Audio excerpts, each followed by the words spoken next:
Well, good afternoon, everyone, and welcome back to our 2:30 update.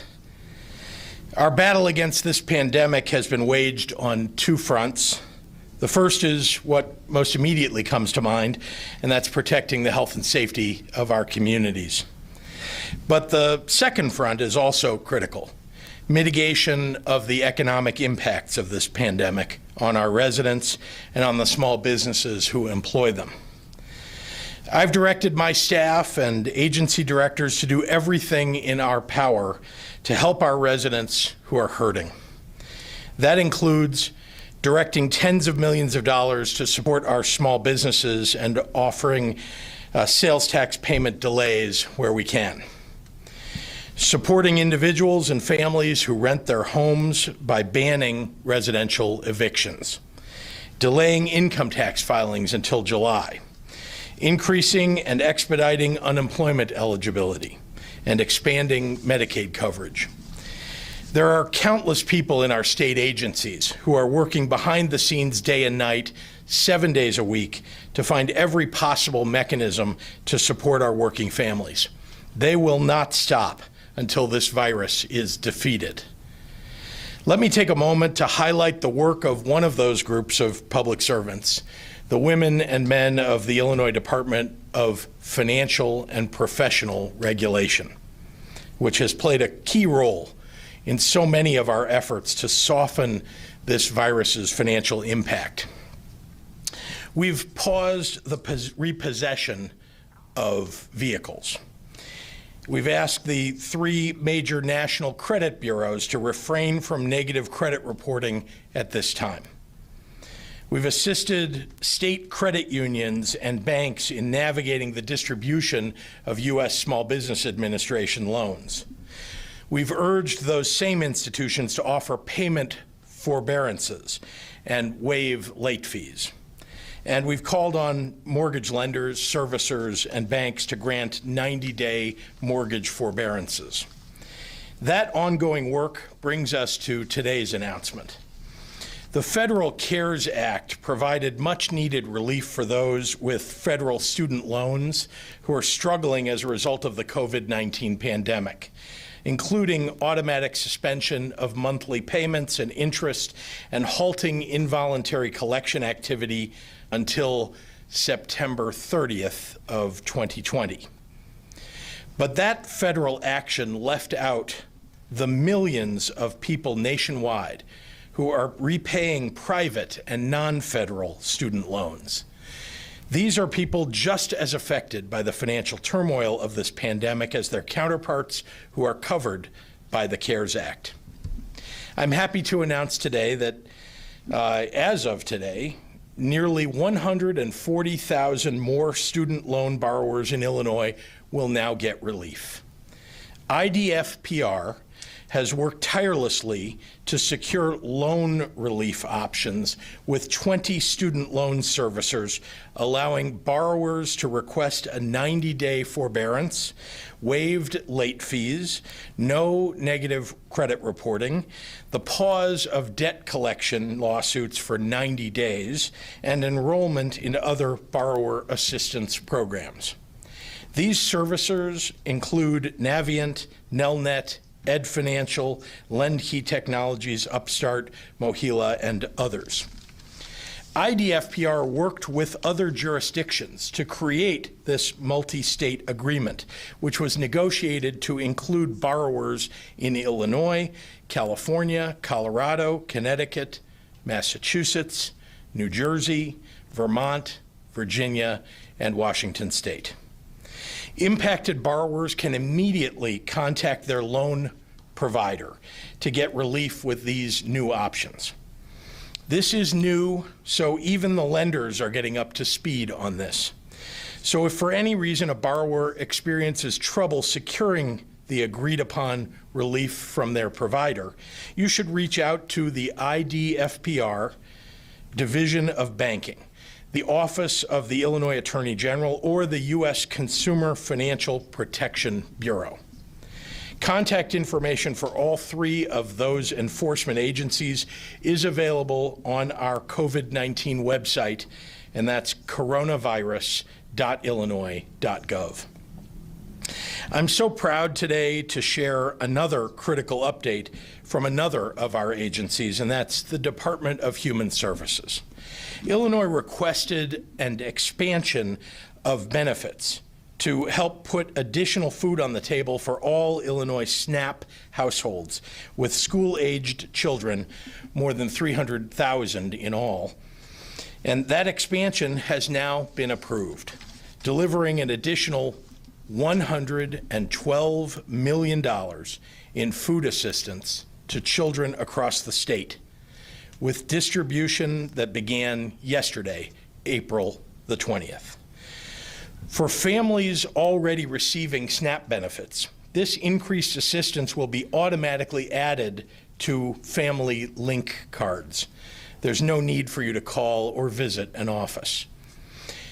Households with school-aged children who are eligible for free or reduced meals when school is in session, but do not currently receive SNAP benefits, will be able to submit a simplified application for this assistance soon. And I'll be able to provide more information on that process in the coming days. No child should ever have to worry about where their next meal is coming from. And that's been a goal of my administration before this pandemic, and it's more important than ever right now. This change will make a real difference for 300,000 Illinois households who will have a little less to worry about when they go to the grocery store. I want to applaud our team at DHS who are doing whatever is necessary to get Illinois families through this COVID-19 crisis. So I want to thank everybody that's here today, and now I'll turn it over to Dr. Ngozi Ezike for today's medical update. Doctor.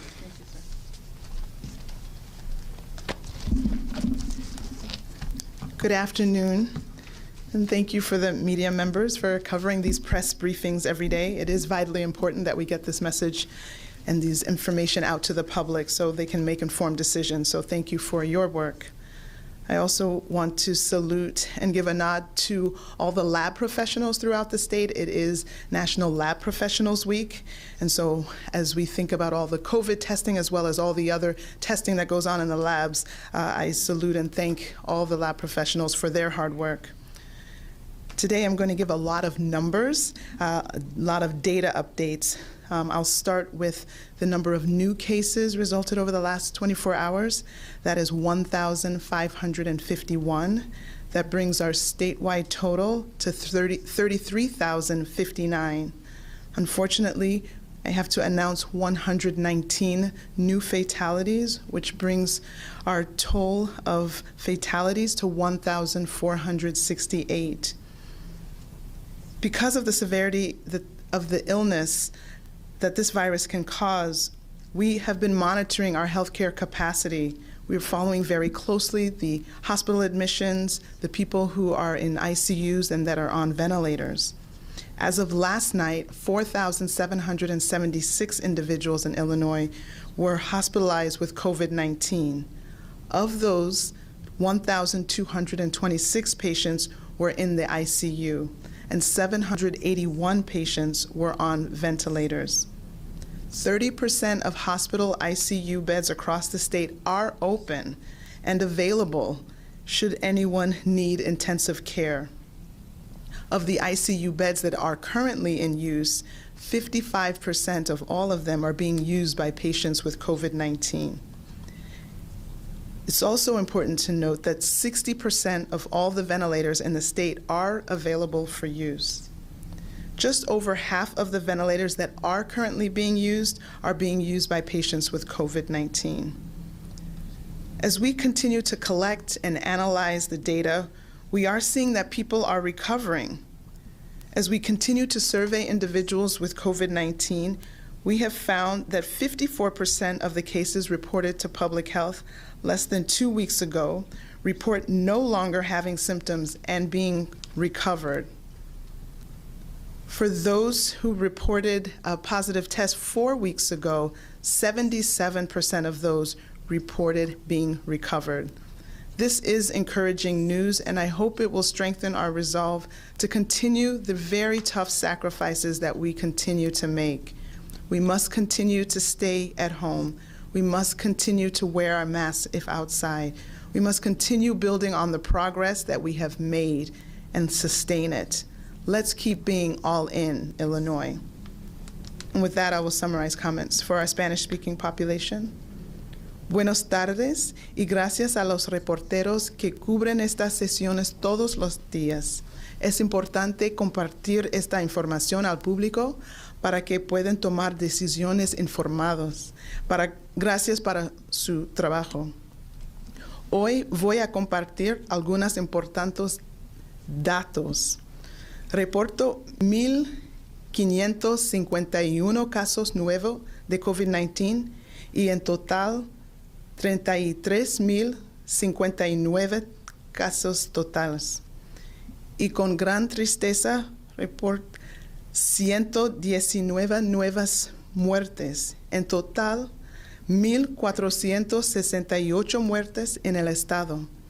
Este virus puede causar graves enfermedades y tenemos que controlar nuestra capacidad en los hospitales.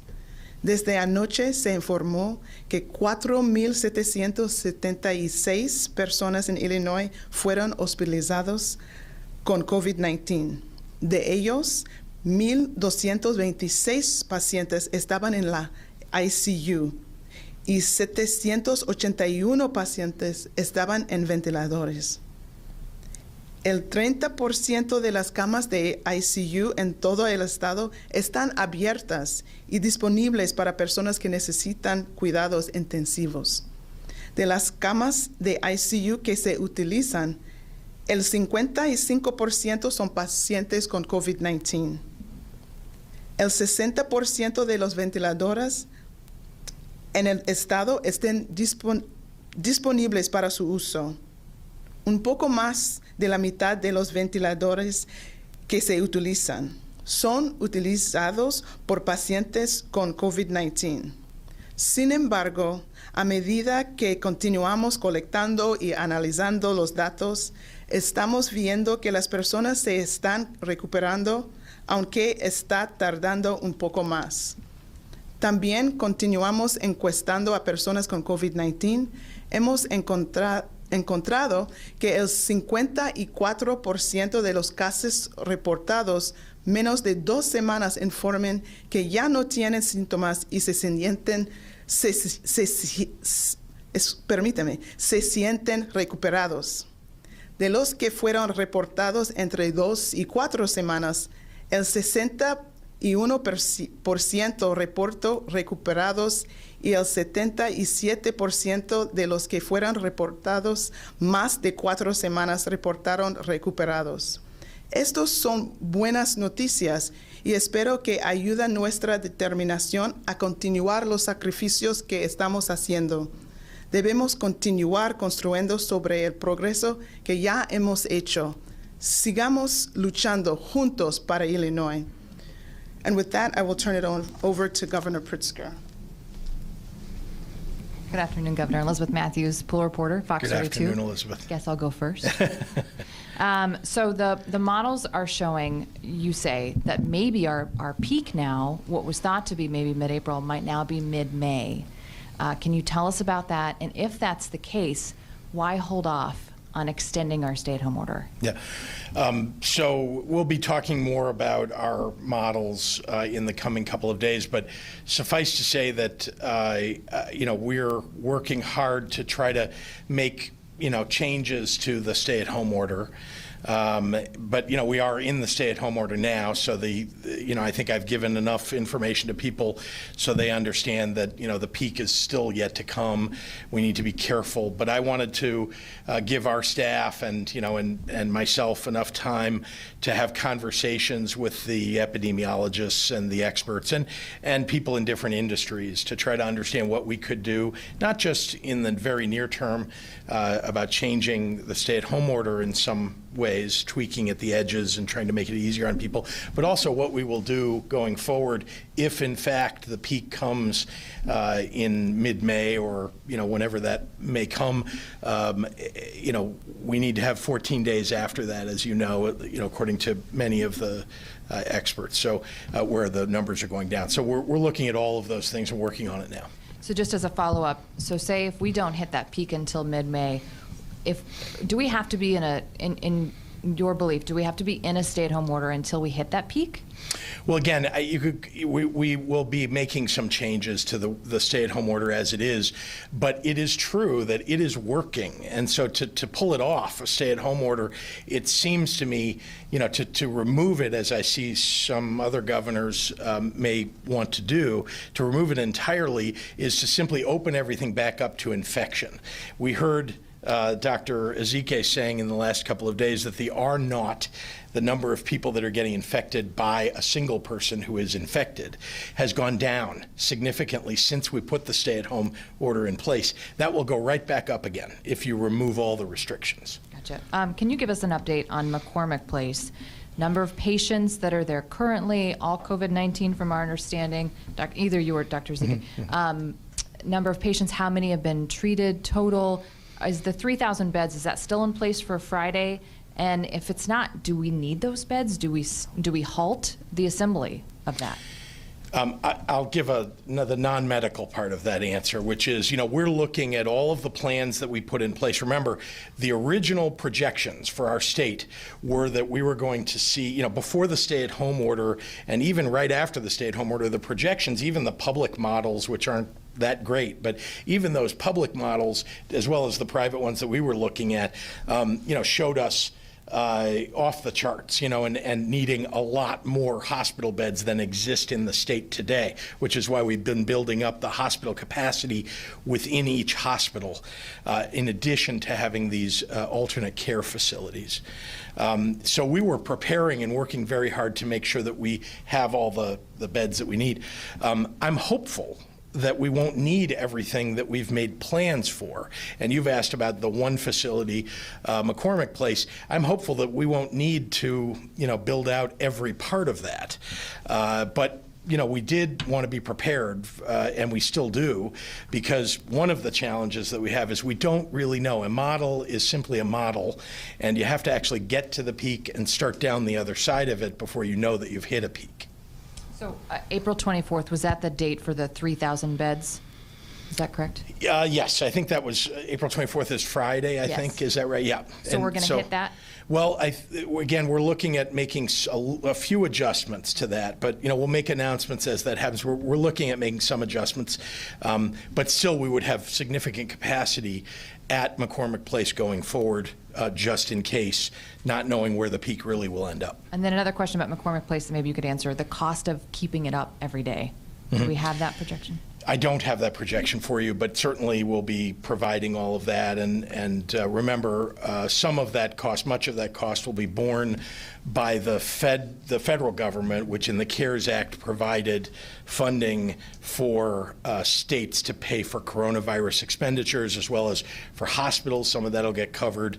And then even our National Guard, which was very much involved in that, will have reimbursement for their expenses. Okay. Dr. Ezike, would you like to comment about how many patients are there now? How many have been treated there, and where are they coming from? What hospitals or what regions? Yeah, so I think it's a wonderful testament and testimony to the amazing leadership that we've had here under Governor Pritzker, that we have had ample resources, ample beds available for anybody who developed COVID-19, and in preparing for the worst situation, but aggressively working to make sure that that wasn't a reality, we have not exceeded bed capacity throughout the state. Our hardest hit area, as probably people know, has been the Chicagoland area, Chicagoland, Cook County, and the surrounding Collier counties.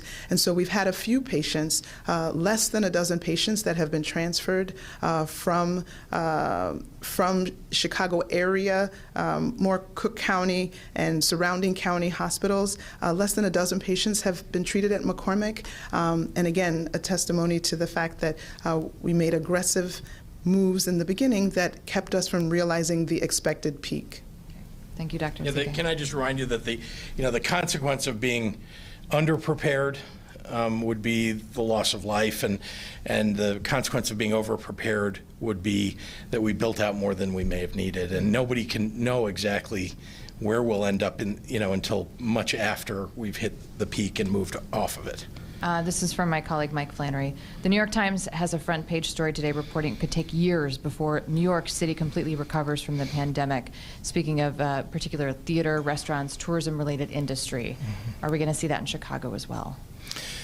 Well, I don't know, and I don't think anybody really knows, but I certainly have said to you that I think if we can get a treatment and a vaccine, ultimately, that the damage that is suggested by an article like that wouldn't be visited as dangerously or as difficult on the economies of our states. So I can't really answer it. I mean, we can see what's happened to the economy already in this short period of time. I'm hoping that we'll be able to recover much more quickly than is being suggested by that. This is from Univision for the governor and Dr. Zika. We have a number of concerts that were set to take place in the month of May. Is it safe to say that they're canceled? I think I just did read, actually, that a number of them were canceled in Chicago. So I think that probably answers the question.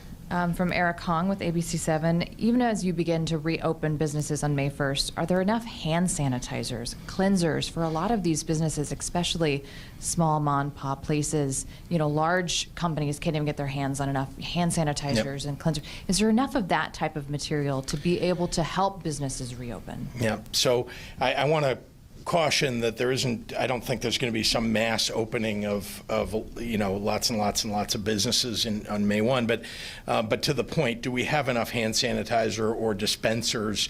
I don't think anybody has been fully prepared for this. And even each industry, as it looks at, and I've asked industries to do this, to look at, how would you reopen? How would it work? There's no doubt that hand sanitizer and the use of PPE is going to be an important part of that. Will businesses provide PPE? That's a question. Will hand sanitizer be available to everybody that walks in the door? Should it be required? I agree that right now, I don't think anybody would say that there's enough of that going on. We're also going to have to develop some norms, that people just understand that, as you're walking into a place, getting hand sanitizer and making sure that you've used it, or having making sure your mask is on as you enter someplace. I think those are all things that people are going to have to get used to, and businesses are going to have to adjust to make sure that their customers are protected. Last question from me. A lot of people have been asking about this, and other states are starting to open. Obviously, other states are in different, phases when it comes to this.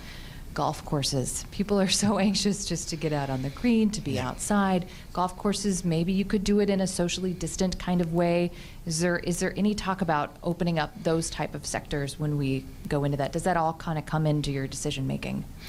Yeah, we're looking at lots of things like that. We understand summer is different than what we've had up to now, which has been colder weather.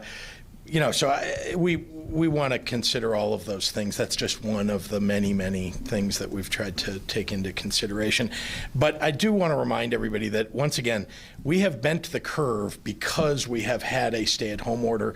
And so the fact of a stay-at-home order in general being a very positive thing, before we ever have enough testing, because there isn't enough testing and there won't be for some time, to really open everything up. And the fact that we're going to need, a whole lot more, means we have to leave things, still in a place that seems, not normal to everybody and won't be for some time. But we're going to work hard to make it more normal and make it easier for people. And certainly we want people to be able to get outside and enjoy themselves. Okay, Thank you very much, Elizabeth. Go to questions from reporters online. Shia from Politico asks, we see Senate President Harman has asked for financial aid from Congress. To what extent are you asking for financial help, lobbying Congress members, talking on the phone? How many people are assigned to these tasks?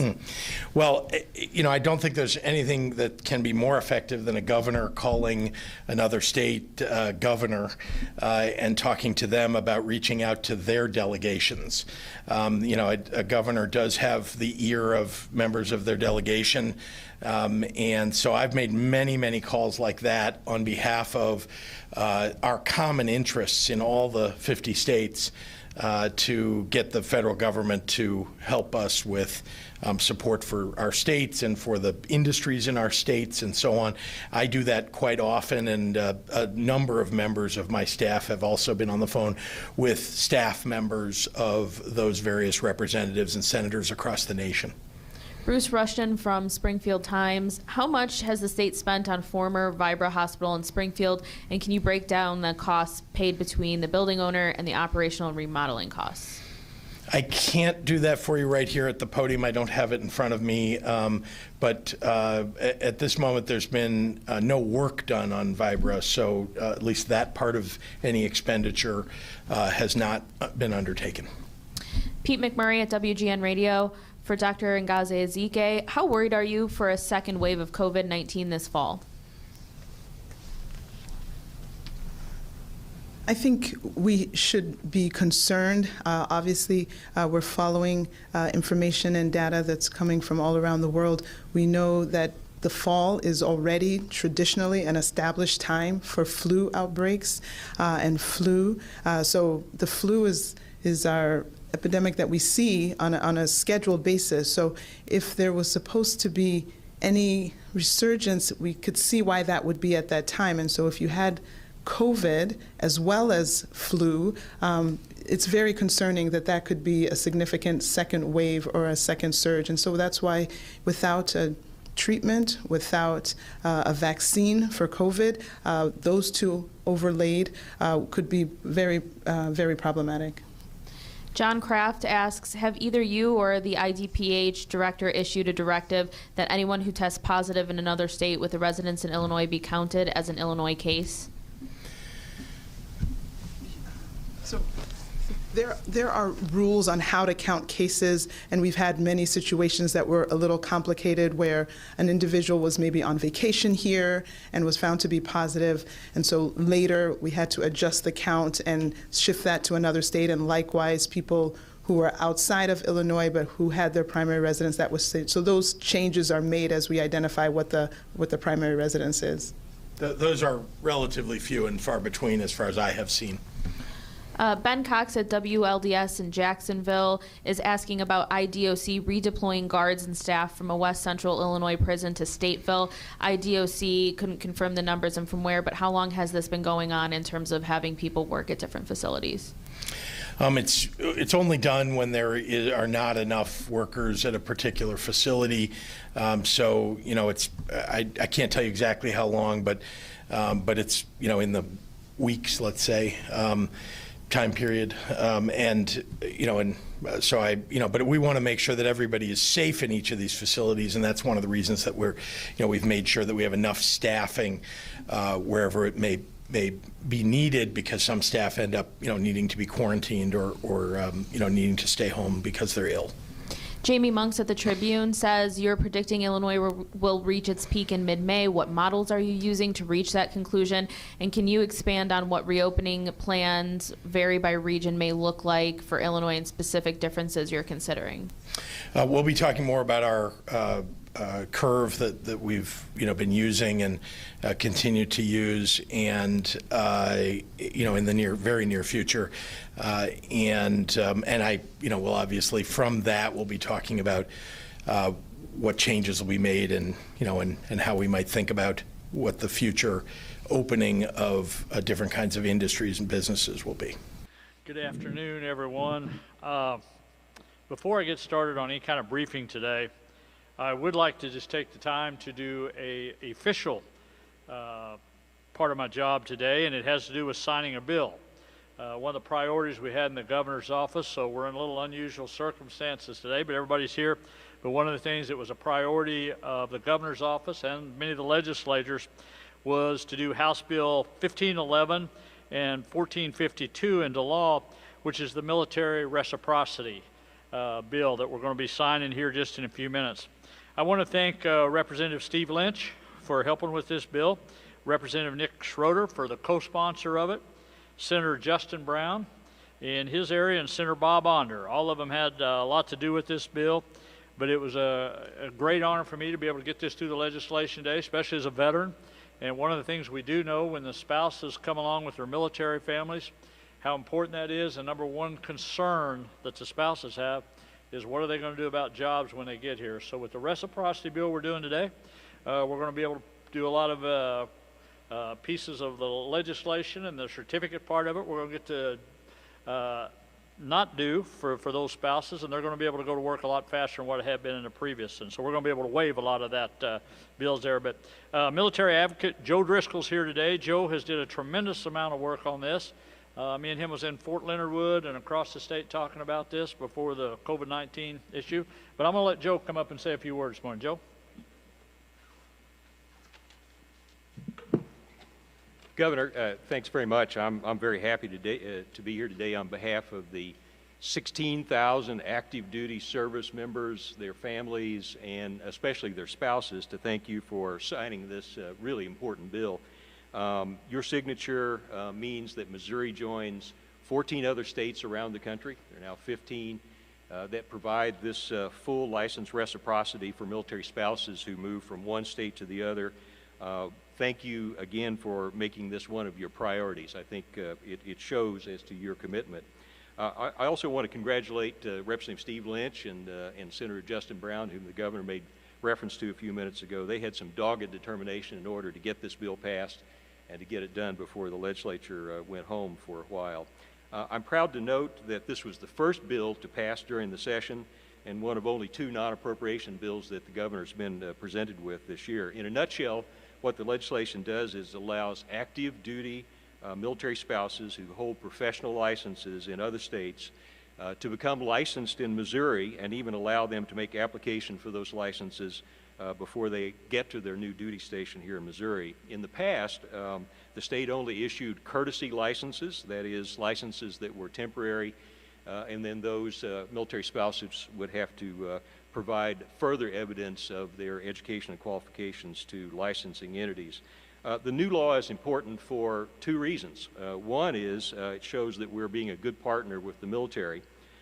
We have lots of military installations and locations in our state, and it is very important that we underscore our commitment to them. In fact, I know Secretary Mark Esper and the military service secretaries are paying very close attention to which states do and which states do not enact this legislation. And in fact, they've indicated that this will be considered in future basing decisions when they're talking about locating military missions and in additions to what they have around the country. The second reason that this is very important is when our economy starts returning to some sort of normal footing, these military spouses possess the expertise that we need in order to fill the jobs that our state had available just a few weeks ago when our economy was normal, and indeed will be returning to that normal situation again. Governor, as you made reference, I'm thinking back to January 21st when you made that trip down to Fort Leonard Wood to visit with the spouses of soldiers and Marines and airmen to get their views on what it was like to live in Missouri, and perhaps to get their views on quality of life here in the state and what the state could do to do about that and improve it. And I know they appreciated you asking the question, but it was really clear from their unvarnished comments that they thought probably the most helpful thing that you could do was to make sure that they could work in their chosen professions. I think by signing this legislation, you've not only gone a long way to improve that quality of life and meet their expectations, but you've also expanded our professional workforce and made our state an even more friendly military place to be in this country. So I thank you. I think this is a great addition to the laws in Missouri, and it'll have good, long-lasting consequences. Thank you very much. Joe, thank you very much. Thank you for all your hard work. I'm going to do the official part of this real quick, so Kelly, if you want to hand that to me, and Joe, if you want to come over, just keep the 6-foot distance, and we'll sign this into law.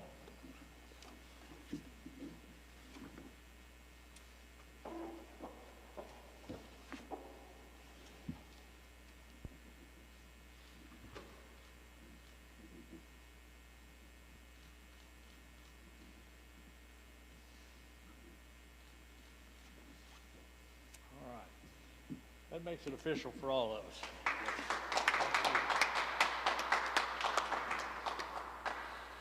Also today, Dr. Williams is here today. Director Williams, Dr. Williams, a lot of those titles he has over there. He'll be here to answer questions today on any things you might have on testing, any of the plans we're going to do to increase testing. He'll be here to answer that. Director Carson's also here to answer anything on the PPE side of it, the law enforcement side of it, to take questions about SEMA or FEMA. Today earlier, we've been working on, actually I talked to the federal delegation earlier this morning about kind of their plans of about the package they think is going to be coming down that they think they're going to get passed today in Washington, D.C. We'll see. They had high hopes for that when I talked to them. Some of the things will be coming our way. And then I think the other thing, we had a long discussion with them of our plans about reopening Missouri and how we were going to start the process of that. Again, last week when we made that announcement, we've been working full steam on that, trying to make sure that we're getting things in place, some guidelines for the people of Missouri. And I think the two things we're focusing on this week, our two priorities, is COVID-19, still doing what we can against the virus, and then making the plans to reopen the state of Missouri. So with that, let me just give you a little update on the COVID-19. As of 2 p.m. today, there have been 5,941 positive cases of COVID-19 in Missouri, including 189 deaths. Over 57,000 people in Missouri have been tested so far. So that's the update on that. So with that, Kelly, let's just open it up for questions.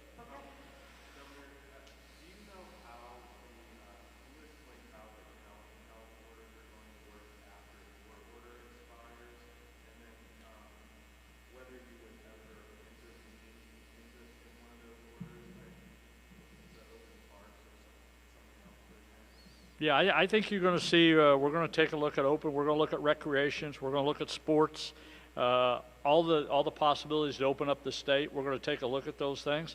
I think one thing you're going to see is the guidelines of social distancing. That'll all play part of how we're going to open up the state. It'll be part of it. But all those things we're going to take a look at. We're right now in the process of kind of giving guidelines that we've got that we're working on every day. We hope to talk, and again, we're working on the guidelines. When I say we are working on that, we're talking to county commissioners, we're talking to mayors, we're talking to executive directors, we're talking to the restaurant industry, the manufacturing industry. A lot of people are having a lot of input into this of how we foresee that we're going to be able to open up the state of Missouri and still make sure that we got the consumer confidence out there that it's safe to be out there. I will just say this as we work through this process. I think it's important to realize, no matter what the regulatory side of it might look like, I think we're a long way from people just all of a sudden going to leave their homes and go out there and feel like it's okay to go out into crowded areas and things like that. I think there's going to be a lot of self-discipline to that, to the everyday person. But what we're going to try to do is build the guidelines to give it to the counties, the cities across the state. That's a blanket policy. And then they're going to be able to, if they want to do something a little bit more stricter, they can.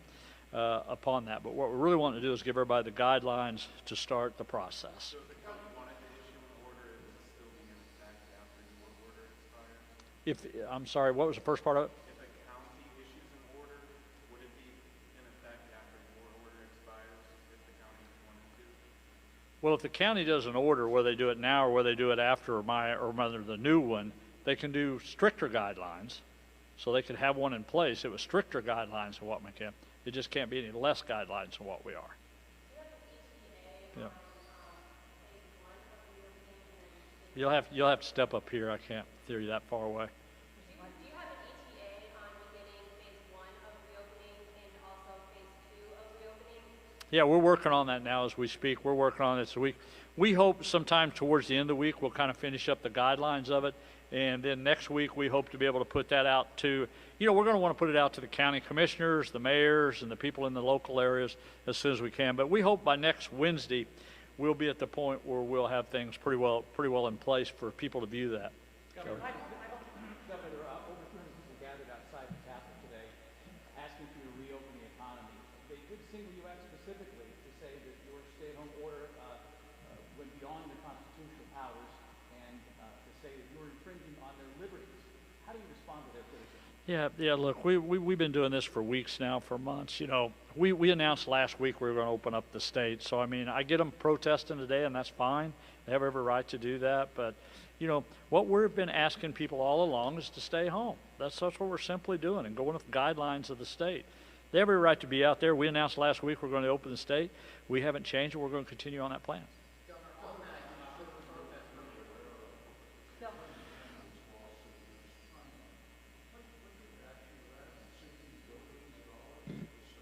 Yeah, I just learned about that today, much like I just read it earlier today. I was informed that took place. So, you know, I'm not sure what that's all about. I mean, it's evidently we're going to sue China for that. So I'm not for sure what the Attorney General was. I hadn't talked to him about that, but that's fine.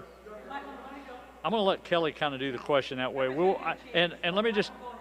Yep. Let me just say this. I'll make sure everybody today, I'll be down here that where everybody will get to ask their questions. So we'll just kind of go through this as we can. Michael? Governor, can you be a little more elaborate on the description you just gave us in terms of phasing this over? You talked about parks and recreation. Can you voice that out a little bit? And the other thing that's part of it is sort of briefly. Were you able to hear the protest today? I was not. I mean, we've been busy all day today. I've been on conference calls and meetings all through the day. Matter of fact, I seen them out there somewhere, I don't know, this afternoon, early this afternoon or something, but it's a pretty day out there. It's a beautiful day. I kind of envied them from that part of it, but that's fine. They're out there protesting. I mean, we get people protest the Capitol all the time. And so the first part of the question was, get into a little more detail. Okay, look, for the most part, we're going to try to open things up. I want to be careful saying everything. We still got to deal with things like the nursing homes. We got to look at things where there's high risk. You still got casinos we're part of discussing. The majority of the businesses, especially the service area, whether that's restaurants, whether that's beauticians, whether that's barbershops, whether those are box stores, will all be open in our guidance. We'll give them the opportunity to open. After May the 3rd, yeah. And, you know, I think the other thing, in fairness to the business of the state, as I've often said, you know, it's very difficult just to go out there like on, say, Sunday, May the 3rd, all of a sudden I say, okay, you can open up tomorrow, and they're not for sure. It's going to take a little bit of time to get people back to work. They're going to have to call employees back in. They're going to have to get supplies for a lot of them and things like that. So, again, it's why it's important to me to work with the associations and to work our way through this. But there's a plan in place, and I think we're going to be able to execute that plan.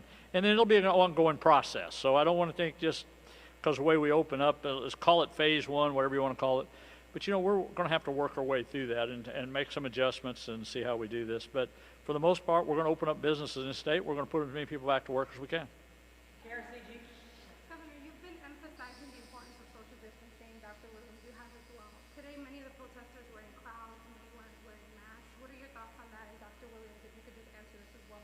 Was that potentially a dangerous situation? Yeah, Dr. Williams, come on up. You can answer that. Thank you for the question. Yeah, you know, again, the virus doesn't differentiate between why you're gathering. It doesn't know the difference. And so we just, you know, strongly for your own safety, that, as the governor said, you know, to protest is fine, but you need to do it responsibly. Because as we've said all along, and the governor said all along, it's not, you know, not only you who could get infected, but you could infect others. And so we would just, at any type of gathering, and people call me and say, can I waive this, can I waive that? And I go, you know, I'm really thinking about you when I say, no, you really need to practice social distancing, whether it's, you know, again, less than 10 people, 6 feet, and if you're in a situation where you can't do that, then wear your mask. But that's for your protection, as well as those around you, your loved ones and others. Doctor, do you think that protest was safe?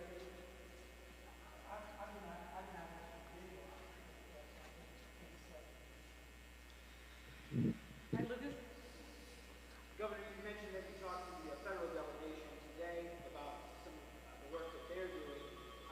On that point with the CARES Act, have you heard from Treasurer Pritzker and some of the work that group is doing about how to handle some of this federal stimulus money? Yeah, you know what? Well, I have not, but my staff's working with him daily on that, and they're briefing me on that. But I think it's important to know that the stimulus money, part of the stimulus money has arrived. About half of it's here. There's still a half of it we're waiting on. The 24th, they're supposed to have the complete guidelines on that. So shortly thereafter, once we get that, we'll be trying to make the process through their role and through the office, they're much more on the advisory role type of it, just trying to go through this. And it's really just about work. It's about having the people able to go through this. Why I asked the treasurer to go through there. It's just simply because our office is pretty overwhelmed right now with the unemployment, all the other things going on. But again, we're just reaching out for help, so it's on that. And I believe Jacqueline asked you this yesterday, but I'll ask again, what is the latest with the fiscal year 21 budget? And when might we see some of the... Yeah, you know, the legislature is going to be in here next week to work on the 21 budget. You know, I think one of the things we got to realize is we're not for sure what the federal stimulus part of that's going to be. So that's kind of the big unknown out there, what they're going to come in to help.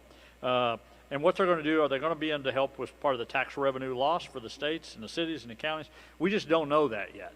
So, you know, time will tell us on that, but I think you have to prepare the state for 21. I mean, it's going to be on the negative. We know that, so we're going to have to prepare for that.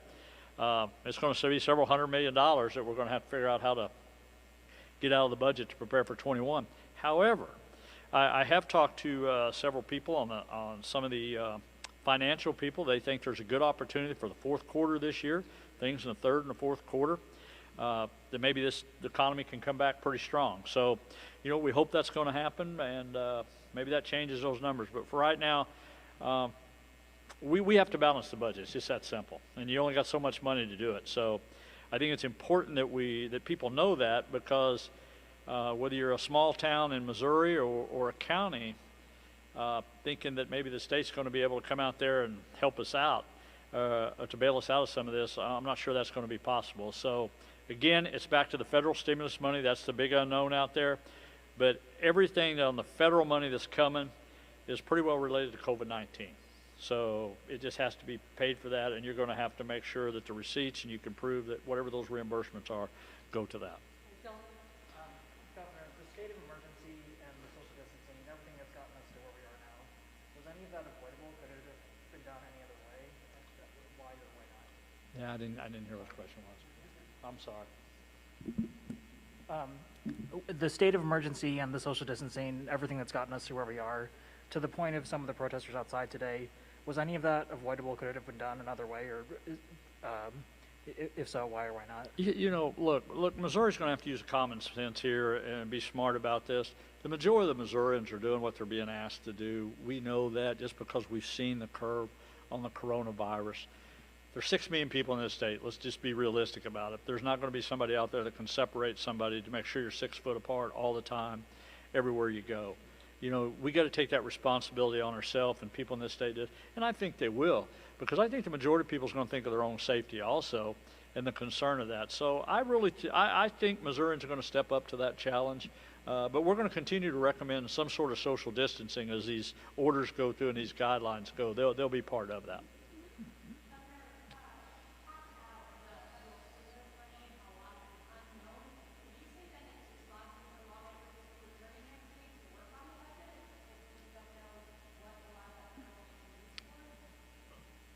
No, I'm not saying that. The legislators, they've got a constitutional obligation to do it by the May 8th, and that's what they want to do. And that's fine. We can do that. What we don't know is how much stimulus money is going to come in. That could very well maybe come in June. It may not come in. So the work they're going to do between now and May the 8th to get a budget done, they're going to craft that. We'll see what happens. If something changes drastically, then we'd call them back in. Then I'd call them back in for special session.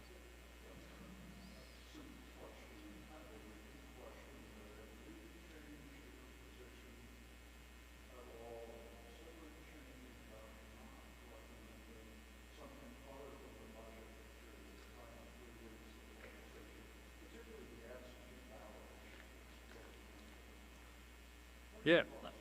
Well, again, that's up to the legislatures I'm not sure what all their agenda is going to be on there, the House and the Senate. You know, really right now we're focused on the COVID-19 from my office, the unemployment issues we're having. We're working on the mental health situation, making sure the corrections. There's just a lot of things we're trying to do. One, these models we've been doing for weeks. It's a lot of time. I'm not sure what the legislators are going to come up, what they're going to try to pass, or if they're going to try to pass anything, other than I know the main reason they're coming up here is for the budget, is what we know, and we're going to try to give them as much information we can to help with the budget process.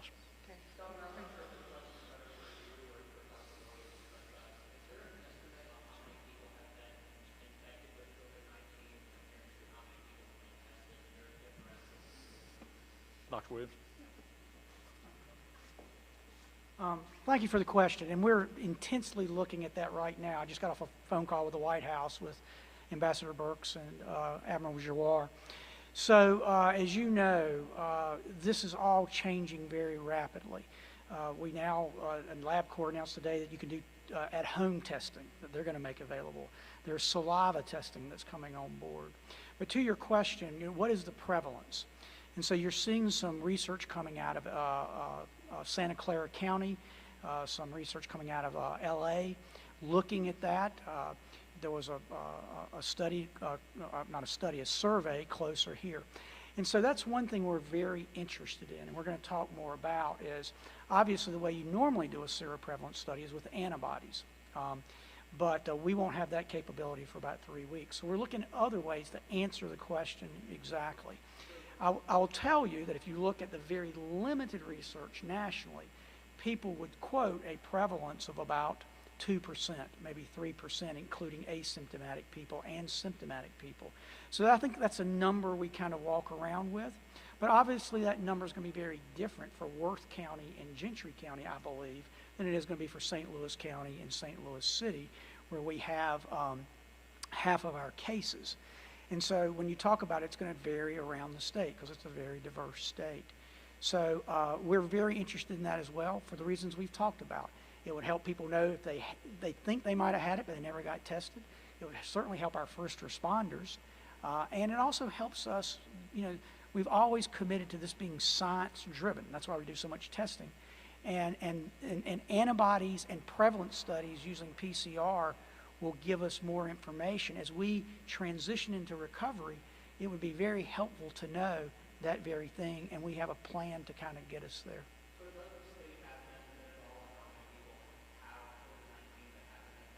No, but we're working to find that out. We're working to get there. And since I'm up here just real quickly, I want to thank the governor for signing this bill today. I was at Whiteman Air Force Base about 9 months ago, and when I toured their medical facilities, which are excellent. And when I asked them what would be the one thing we could do to help you, it's that very bill that was signed today. Many of those spouses are in health care. Some of them are teachers and other things, but many of them, both men and women, are in health care. And so, we have 500,000 veterans here in Missouri, and as Joe said, we have 18,000 active duty, and that's really probably, they would say, one of the kindest things we could have done for them was to get that done. So thank you, Governor, for doing that. Right here, microphone. Michael, you'll get your chance in just a second. Michael, just a second. Go. For the governor. Governor, this will be for you.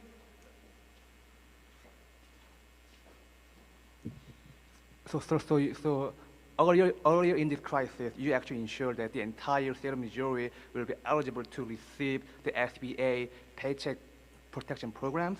And last week, the director, Rob, I forgot his name. Dixon? Yeah, yes. Director Dixon said about 46,000 of small businesses in Missouri got received those benefits, but that's actually less than 10% of the entire small businesses in Missouri. So do you have any plans or thoughts in place that would ensure that every business who apply for the program to get the benefits, sir? We hope so, as long as the money's there. That was one of the things today. There's more money coming out for that. If that was a question you're asking of the ones that haven't got it yet, well, if they just run out of money is what happened. So they're today, my understanding, talking to the federal delegation, that they believe they are going to pass a bill that will have more additional funding for that small business. Do you have any number of businesses who have applied for the benefit but haven't received the benefit yet? You know what? I don't know whether they have or not, to be right honest about it. I assume that's in the process, but I know there's, I don't know. I'd have to check with economic development to find that out. All right, Michael?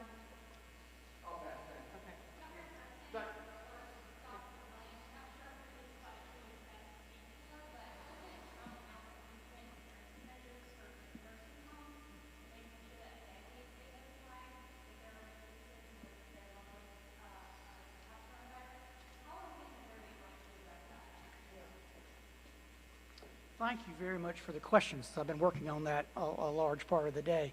As you know, in Missouri, certain counties will tell of the cases in nursing homes, and certain counties choose not to. And we try to respect that. But we learned of that last night, that CMS guidance now is that all nursing homes have to report cases. So I left the team when I drove over here today looking at that very issue. Would it probably make sense for us to report all of the nursing homes that statewide instead of leaving it up to the county? And so we're looking at that today. So that's very much on our minds about that. Again, a huge point of emphasis going forward is our congregated facilities, such as long-term care facilities. And like I said yesterday, we worked on that all weekend. And think going forward, as we box in outbreaks, that's going to be something that's really important. We've changed our testing guidelines today, which we're going to talk more about tomorrow. But those testing guidelines we've changed are very much aimed at your question.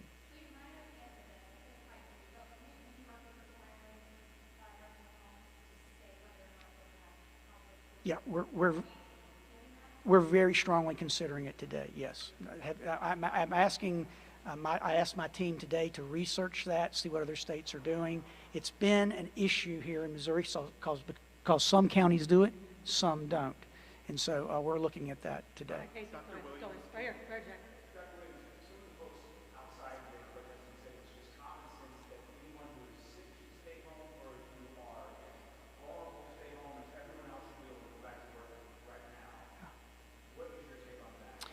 Well, I wish we could do it that way. I think, again, just listening to Ambassador Burks on the conference call we just had, and we had all the labs on there, Abbott and Roche and all the other ones, because it was about testing. We are aware that the more we learn about this virus, that there is an asymptomatic component to it, that you probably are infectious 2 days, 3 days before you become most infectious when you're coughing and have respiratory symptoms. So we learn something new about it every day, but if that is in fact the case, as Ambassador Burks was talking about today, then that would mean what you just said you couldn't rely on, which is just wait till you start coughing, and that if you're not coughing, then you're fine. So. All right, back over there. Dr. Williams, does the state have any other priorities that are before funding local health departments? Well, our number one priority is to save lives and protect health, period. And so, I think just to hark back, to an issue that came up working with our local health departments, we received some money, and traditionally we would have taken that first tranche of money and worked with, and sent that out, and we decided that we needed to spend it on PPE, to be honest with you. We just thought the most important thing. Now, our commitment to them is, as the governor says, we receive more money and we get federal guidelines, then we certainly realize that that is something they've been incredibly helpful with. But, I'm a doctor first, and the first thing we realized when we got that money working with Sandy was PPE was going to save lives. We'd have later to do other things, like fund health departments or whatever, but the most important thing was to save lives. How will local health departments be chosen to take that money? Will it be where the most cases were, or will it be spread across the state? I really haven't gotten to that, and I think back to the governor's point, I think that'd be putting the cart in front of the horse to decide that before we see how much money it is and what the guidelines are. Dr. Williams, yeah, Lucas. Both last week and again today, that testing guidelines for the state have changed. I apologize if I missed this. What are the new testing guidelines? Well, yeah, I hope to have them out for you tomorrow, but I'll give you a flavor of them if you would. We are going to move, first of all, to very much developing this boxed-in strategy around congregated facilities, and that's anywhere there's an outbreak. Because if you've noticed, we are not seeing as much community transmission. This is like the 12th day in a row we've had less than 200 cases, and we were seeing 300 and almost 400. So that gives us more capacity to test. But as Ambassador Burke said today, and Admiral Giroir, in the future, we're really going to have to focus on nursing homes. That's where much of our mortality is from and much of our morbidity. And so if you're going to do that, you start moving into what we call comprehensive testing. And very similar to what we did this weekend, in which you go in and you test a lot of people and you test them quick. One thing Ambassador Burks talked today is the possibility of doing sentinel testing, where sentinel, meaning you're looking for people to kind of be a sentinel to let you know it might be coming. So I think that's the first thing on testing. Again, just to tip my hand, one thing we've gotten is just we had a guidelines in there about testing first responders, law enforcement. Well, one of the things was that you had to have known contact with someone. Well, first responders will tell you that they're in contact with everybody. So I've been getting about 6 phone calls a day going, you know, I've got a highway patrolman who's got a cough and a fever, but he doesn't or she doesn't know exactly who she was exposed to. So we changed that today. And there are about 2 or 3 others that we'll put out tomorrow. But, you know, this is a dynamic situation. We learn something new every day. We're moving into a new phase. And so we always have to try to see that ahead of time and adjust accordingly. Mr. Brooks? Yes, sir. Huh?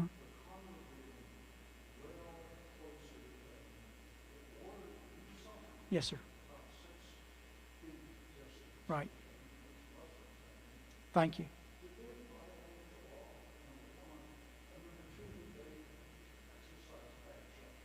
Well, my order carries the force of law. So to answer your first question, if they deviated from that, then yes, that is a deviation from the law. You know, when you say bad judgment, I don't tend to be, as a clinician, as a doctor, you know, I didn't become a judge, I didn't become a lawyer. I'm more concerned about their health. That's my number one priority. So rather than judge them, what I would try to do is convince them that the governor, I think the most important thing we have to do in our offices is keep people safe and save lives. And so anything that I need to encourage people to do that, I'm going to do. I don't judge that. I'm just trying to help them. It does, by the force of law, it is a misdemeanor, yes. Dr. Williams, can you explain how the local health orders are going to work after the governor's order expires? Yeah. Are they going to be able to operate under the same orders they're operating under now? Yeah, I can't express it any better than the governor, which is simply, as he said, is that local health departments always have the ability to be more stringent. You've seen that in your, St. Louis. But they're not allowed to make them less stringent. Our orders supersede those. And so it's exactly as the governor explained it. So they'll be able to keep parks closed if that's the best route? They can make it more stringent, but under their existing orders, but they can't make it less stringent. Is that? Does the state have enough PPE for healthcare workers and other workers to conduct the contact tracing and the testing needed to start reopening Missouri? Yeah. How much of each of those things does the state need? I'm going to turn that over to Director Karsten, but to your point, one of the 4 pillars the governor has put in place for us moving forward is the ability to do testing and contact tracing, and so I'll let Director Karsten speak to that. But I think the wonderful thing we've done is we've got a runway here. We've got a runway of 2 weeks, and so we're having less cases now, which enables us to build capacity. We are working in that direction every day to obtain more PPE. Today, the state just launched a website in which suppliers and those needing PPE can go onto and order PPE or locate a supplier for that. So again, through SEMA as well as DHSS, we continue acquiring more PPE every day, whether it's an order or whether that's delivery. So we're working in that direction. So thank you. So how much PPE though is still needed? You know, I don't have those exact numbers as far as what is still needed. I can just tell you it's a lot and millions. How many days worth of PPE would you like to have in order? Part of this reopening strategy relies heavily on PPE being on hand. How many days worth of PPE would you like for those healthcare workers and first responders to even get to that first phase? Ideally, as much as possible. We know that as a general rule, 14 to 30 days supply is the general rule. Thank you. My question is for Dr. Williams. let me just answer a question on the PPE side of it. Some of the things we're doing on that. I think one, it's also important to realize that for a long time we thought we was going to get it out of the federal stockpile or the state stockpile. That's where everybody thinks. We're well aware now that the hospitals, the first responders, the fire departments, the police department, all on the local level have the opportunity to buy PPE gear now too. And so you're seeing that with a combination of what we're doing to build up our stockpile plus them. So the hospitals for normal rule would like to have, for example, maybe 14 days supply or whatever it might be, whatever their guidelines are that did tell you that. But I think that's changing daily as we speak along with the testing. I do mention one thing about testing too. I was on the phone today with the commissioner, I believe it was in Cass County, and also with Congresswoman Hartzler. They mentioned there was a company up there that now, and you maybe already know it, I just found out about today and we're checking into it now, that has offered to do 100,000 tests in that county. So that's a little bit of breaking news for us here in the state. Congressman Hartzler talked to me about that today. So that's good news if we've got a company that's coming online that can be able to do that. So I just wanted to add that on the PPE side of it. Dr. Williams, I think she had a question for you. Yes. So studies have shown that COVID-19 is disproportionately affecting African Americans. Yeah. You said that Missouri hospitals have failed to, a lot of them have failed to report that data. Have you seen a change in that? Yeah, I asked that this morning, and I'm told that we were at 31% of unknown, and we're now down to 20% unknown, because I've asked us to go case by case for our deaths in Missouri, and if they're not being reported, then we're going to go find it. You know, you can find it. I mean, it's going to be on death certificates. It's going to be in cases. So I've asked my staff, Adam Crumless, I put him in charge of this, our deputy, to find me every case. I mean, I did this for 30 years. You can find that information if you look. I mean, I wish people by law would report it, but if they're not, we're going to go find it, because it very much demonstrates our strategy. And again, just to layer on what the governor said about the PPE, one of the things as we phase in is hospitals are going to want to do elective surgery. And to do elective surgery, you have to have PPE. So much of the onus to your question is going to be on them. It would be irresponsible to be doing elective surgery if you didn't have enough PPE to cover your emergencies.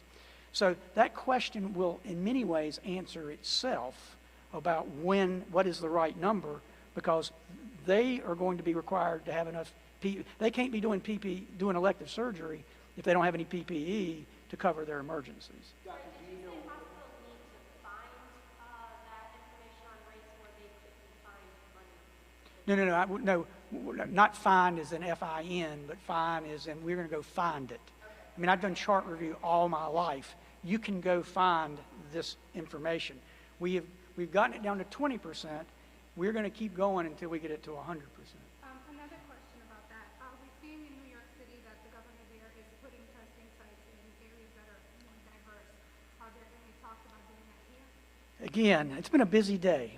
We talked about that today. There's an area in Kansas that I hope by 5:30 I have the plan how we're already doing more mobile testing there. The governor, I had a great meeting with the clergy who pointed that out, and we've talked to Quentin, and so, but now we're going to add even more, and I'm very excited about that. We'll be talking about that probably in 2 days, but we're going to go into very specific areas. I was on the phone with the mayor of St. Louis today, and we talked about that. I don't think she'd mind me saying that Barnes Jewish told her they had 12,000 swabs. So that's very exciting to us, because that's kind of a critical component to doing testing. And so work very closely with her. As you know, we've opened up 5, at least maybe 6 now, testing sites in North St. Louis County and North St. Louis City.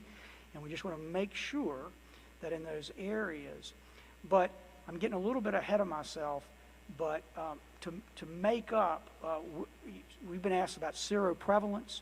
One thing we're very interested in doing is going into Kansas City and North St. Louis and looking at prevalence.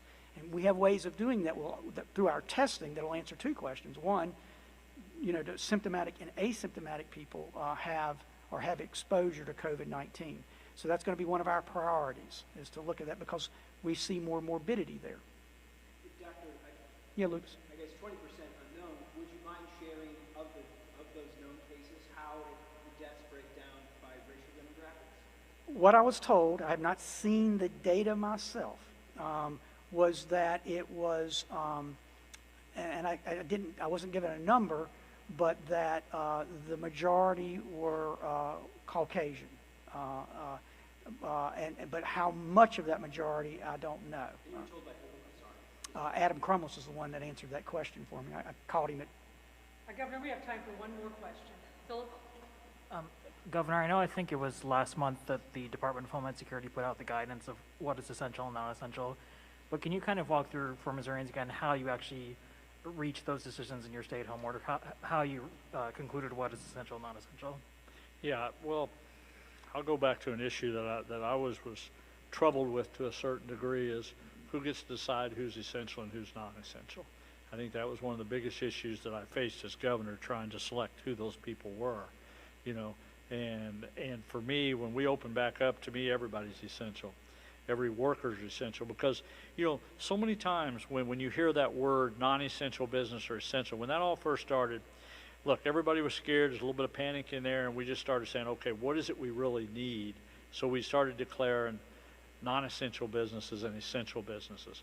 What we do know now, looking back on it, again, every day you learn something. We know we were literally funneling people in to stores that were, quote, essential, was creating a worse problem because we were now bunching people up in the problem, or was creating more of a problem. Let me just put it that way. So here's the trouble I've always had with that. When you start thinking of a business, a lot of times we think of brick, mortar, and glass. The reality of it is that business belongs to some person. Some person works in there, and all of a sudden, some way, we decide who's essential or who's not. You're actually saying that person is non-essential anymore. And then you send them home, or you send them home to their family.